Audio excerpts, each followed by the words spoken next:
Welcome to another episode of Behind the Scenes Britain with me, Clive Britton, where we delve into the minds of ordinary and extraordinary people to find out what's really going on behind the scenes in today's Britain. But before we move on, I'd like to introduce, as always, my co-host and producer of the show, Will G. Jones. How's it going, Will? Hello, Clive. Looking forward to this one. Should be a roller coaster. Fantastic. We would like to welcome our guest today, arboricultural consultant, family man, a keen carp fisherman, and a thrill-seeking, death-defying off-road mountain biker, amongst other things. Glen Poole, welcome to the show, Glen. Hello, Glen. Nice introduction. Yeah. Good. So, Glen Poole, born 1976. I believe this makes you a Pisces. You're compassionate, creative, intuitive, loyal, romantic, and spontaneous, although indecisive, lethargic, secretive, and vulnerable to criticism. Whoa, that's it all. Yeah, we're going to see. Is that Could right? add a few more, but Okay. Lovely. Okay. Well, thanks for coming on the show, Glen. First up, please explain what an arboricultural consultant is when it's at home.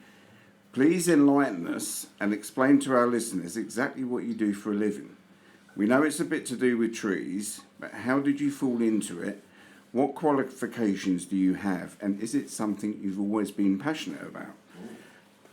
so I sort of fell into it, I suppose. So I was an apprentice gardener, probably 25 years ago, and while I was doing that I had to get my chainsaw tickets, which were the ground saw, to use them on the ground.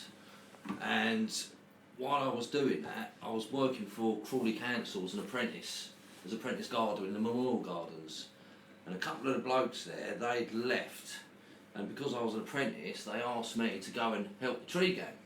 Now at that time it was like a bit daunting, you know, it's like, oh, like they were like a myth, like these men working in the trees, so they weren't really keen on it. But obviously had to give it a go. And just from that on, just fell in love with it. It was brilliant. You know, I didn't know you could climb trees and actually get paid for it. So Sounds like a good job, yeah. So that Is it terrifying sometimes? yeah, definitely. Yeah. Oh yeah. You're on your own. You could be up a big tree. You know, you can make one wrong move, and nasty things can happen. I was watching a thing the other day, actually. They were talking about this. It was on some programme on the telly. But they were saying that this guy that's up in the trees all the time, doing a very similar thing.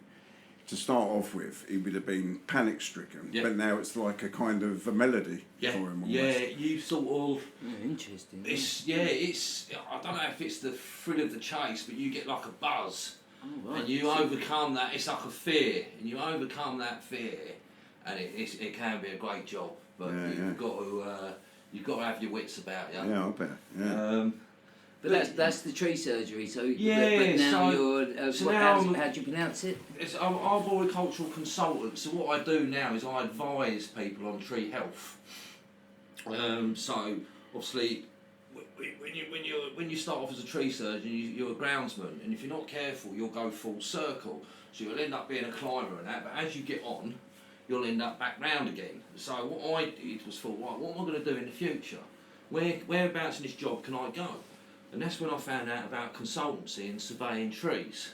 So luckily enough, the company I'm with were willing to pay for me, because the company wanted to move forwards, willing to pay for me to go back to college, study absolutely everything there is about trees, that's the health, the law, everything like that. Get them tickets. Now that gives me the opportunity now to go out and inspect trees to make sure they're safe, to look for defects, to look for pests and diseases, and then make recommendations. So it's all about keeping the trees healthy and the public safe. Interesting. Yeah, didn't know that. Do you know that? No, I didn't know anything about that. But what about these? Just a question for you, really. Yeah. I've heard stories about the oaks and the acorns being sort of kind of deformed by some wasp. Yeah, so it's I can't remember the exact name of the wasp, but yeah, it burrows into and lays an egg inside the acorn, and it almost turns the acorn inside out. And it's not detrimental to the health of the tree, but it's just one of them things. Yeah. It's just where the moth is laying its larvae. It's almost like it's mutated. Yeah, I've so seen them. it's changing something in the makeup. Because you think that, the great big oak trees are 1,000 years old, now all of that comes out of that one little acorn. But then you've got one wasp that can burrow in there, and it just changes the genetics, and it almost turns the acorn inside out. Aren't they little buggers? Yeah, they are, aren't they? Like little pests.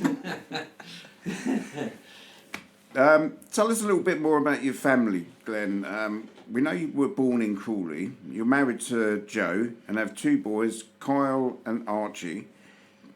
Yeah, so been with Joe 25 years, but we're not actually married. Oh, No, not married yet. No, never got married. Any reasons? No, just I don't know. Just never felt the need to. But yeah, we've got two young men now. Kyle's 23, Archie's just turned 20. Right. Yeah, both good lads. Both got good jobs. Yeah, both doing very well. What are they doing? So Kyle's a carpenter on site, fitting staircases, roofs. Fantastic. That's a good job. Archie's a plumber. Both good jobs. Yeah, both got trades. Yeah, Both set up for life, hopefully. Yeah, couldn't ask for anything more from them. No, it's good. Brought them up well. Glad it's going well. Yeah, glad it's going well. Glenn, do you have any sisters or brothers, and are your mum and dad still about? So, I do have a sister, but we don't keep in touch. So she moved away to Leicester many years ago, and we haven't got on for a long time. My dad passed away this time last year. Oh, yeah, so he passed away this time last year, and my mum's still about just round the corner in Furnace Green. Yeah. Fantastic. Yeah, I know it's like to lose them. Me too. You used to do a lot of carp fishing. Yes.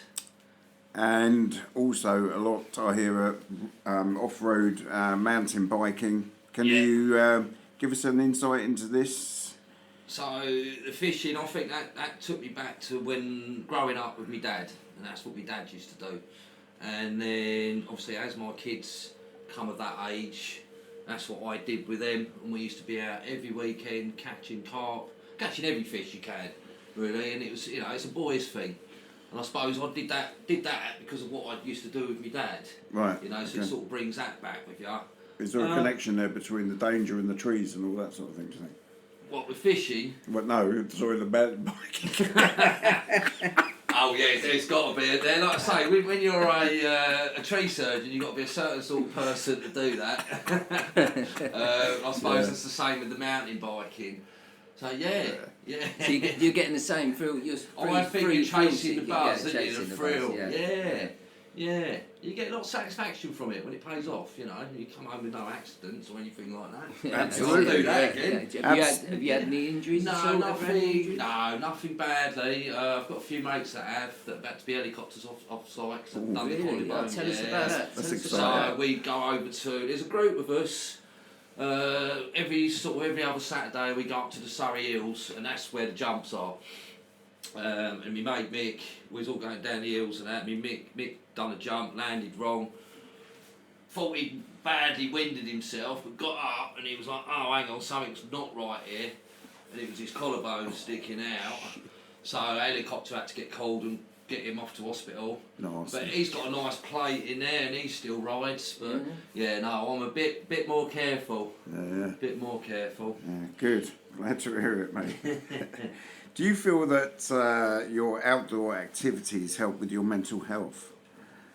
100%. I think that's probably one of the biggest reasons I do it. Like I say, you've got the stresses of life, stresses of work, and I can get home, get on my mountain bike, chuck it in the van, and go down to the South Downs. I can go for a ride on my own. I can do all day, 12 hours riding on my own, and it really does de-stress me. And it's partly being outdoors, but obviously you haven't got the faults of everything like your everyday faults. You're out on your own. You can clear your head Because you're thinking about, I don't want to crash. just relaxing, enjoying it. Yeah. Just really, I think being out in the countryside, Piloting. having a leisurely ride, forgetting about the stresses of back home, work and everything like that, it really does help you out, and you come back, feel like a brand new man sometimes. Yeah, definitely. And I say it's really good for you. Yeah. definitely, obviously you've got the physical side of it, and you've got the mental side of it. And I think when COVID took off and no one was allowed out, we was like, well, I'm going out on my bike, you know, I'm up the woods, and that really did help. Yeah, it really did help. Yeah, it does me a world of good. How much one of those bikes cost? They could be anything from, well, it depends how much you want to spend. You know, mine, you want to know how much mine costs. Yeah, go on. So my first one's $7.5 grand, and my newest one's 3,009, and that's the e-bike, the electric one. Wow. So that means I can go further. But yeah. How does that compare? Well, it don't compare to buying fishing gear, does it? No. No. So those ones in Halford's are not really that No, I don't go anywhere near Alfred's. No, and I think what it is when you get a hobby, you start off with That's something. excessive, Glenn. That's excessive. Well, you know, it does make a difference. In my mind, it does anyway. Right, Glenn, we're going to change gear a little bit now. Bit of a bike reference there. I like that one. As our regular listeners will know, it's time for our quick fire round. There are no right or wrong answers to this, just one or the other. Are you ready? I am ready. Apples or oranges? Oranges. Wine or beer? Wine. Curry or fish and chips? Curry. Red or blue? Oh, blue. In or out? In. Oasis or Blur? Oasis. EastEnders or Coronation Street? EastEnders. Pasta or rice? Oh, pasta. Day or night? Day. Deep pan or thin crust? Deep pan. Ketchup or brown sauce? Ketchup. Sweet or sour? Sweet. Mars or Snickers? Oh, Snickers. Spanish or French? Spanish. Waltzers or Dodgems? Dodgems. Star Trek or Star Wars? Star Wars. Swan or Dove? Dove. Metallica or Van Halen? Oh, Van Halen. Lord of the Rings or Harry Potter? Lord of the Rings. Walkers or Pringles? Oh, Pringles. Liverpool or Manchester? Manchester. North or south? South. Left or right? Right. Excellent. Well, it's been all good so far. Thanks for coming on and being so honest with us. But we're going to deep dive now, just a little bit. Tell me, Glenn, do you believe we live in a simulation? And do you think psychedelic drugs such as magic mushrooms and DMT allude to this? Ooh, do we live in a simulation? Now that's a possibility, isn't it? Now this is something I've discussed many times over a few drinks with many different people, and it's a good conversation to have, and it can cause good arguments as well. Yeah, it's definitely a possibility, 100%. Yeah, definitely up for all that. Definitely very open-minded, and yeah, definitely with the DMT and the magic mushrooms unlocking a few doors up there, it does make you think what it's all about. There's a lot of. I'm not, there's. Yeah, I definitely think that. Yeah. There's a lot of similarities between what people say they've seen when they've been on DMT, right? Yeah. Oh, yeah. So yeah, the mechanical elves and things like that. And then when people die as well and are brought back, there's a lot of similar stories as well. Similar sort of thing. You know, it must make There's some got to be something in it. Yeah, for definitely. Sure. Yeah, but who knows? Yeah. But I'm hopeful that we find out. Well, we don't want to just die and that's the end of it, do we? Yeah. So, but yeah, it's a good conversation, that one, and it's one I can have over and over again with all different of people, and yeah. And the religious side comes into it as well. Well, of course it opens up so many doors. Yeah, because like you say, you can us having this conversation now. It can't be a fluke. Like what they say about the Big Bang and all that. Now, us having this conversation and all this here, right? It is too far designed for it to be a fluke. Yeah, they say there's code. People have found it's too far designed. It? It's got to be. There's the right amount of this. There's the right amount of, like, say, air, water, this, that. There's the right amount of absolutely everything for us to be sitting here right now and having a conversation. Fibonacci sequence. Yeah, that I don't believe that it's it's all the shape. It ties down to your trees with the plants and the way that it all grows. It's all designed. and it's too far designed for it to be a fluke. So when you go about the religion, you know, I'm not a God person or anything like that, but I do believe. Well, I'm saying that it's there's just the something. story. It's part of that story. Of course it is. It's got to be, isn't it? Yeah, It's yeah. trails. Yeah, very interesting. Excellent. Good conversation. Before we start to wrap things up, we've a couple more questions for you. Okay. If you could have dinner with anybody, dead or alive, who would it be and what would you ask them? Oh, well, it'd have to be my dad. It would have to be my dad. And what do you ask him? What you been up to? Is it all right? I don't know. I don't know what I'd ask. It's an interesting one, It actually, is. because I said something completely different when I was asked this question. But I interviewed somebody the other day and they said the same thing as you, and I thought, Right. yeah, do you know what? Yeah, I probably Yeah. would have done as well, just to see, maybe ask, you know, how were things then, on where, you know, and Yeah, definitely. You know, what were your thoughts back then?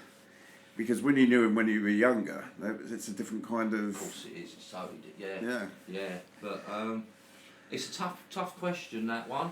Like I It's say, because that's the person I'd like to have. You know, if I could have dinner, that'd be the one person. But yeah. you know. Okay. Where do you see yourself in 5 years' time? Hopefully, still doing the same thing. Really. Hopefully, yeah. Hopefully, doing the same thing because what I do, I love. I wouldn't change it for the world. Yeah, just plodding along and enjoying it. Excellent. Yeah. Right. Well, it's time now for the right to rant. We give you 30 seconds and the right to rant about anything you like. Your time starts now. Oh, right, here we go. I'll tell you what really grinds my gears is litter. People that drop litter, and everywhere I drive, I see litter, and no one's picking up the litter. Yeah, I just can't stand rubbish, and why people think it's okay to drop litter, and I think it disgusts me. That really does get me down. That people just think I can just chuck something out the window and someone else can pick it up. I think it's very disrespectful, and yeah. Well, Glenn, Time's up. our time has come to an end, and it's been an absolute pleasure. And you've been a true gentleman. Brilliant, thoroughly enjoyed that. We hope you've enjoyed it as much as we have. And we'll see you next time on Behind the Scenes Britain with me, Clive Britain.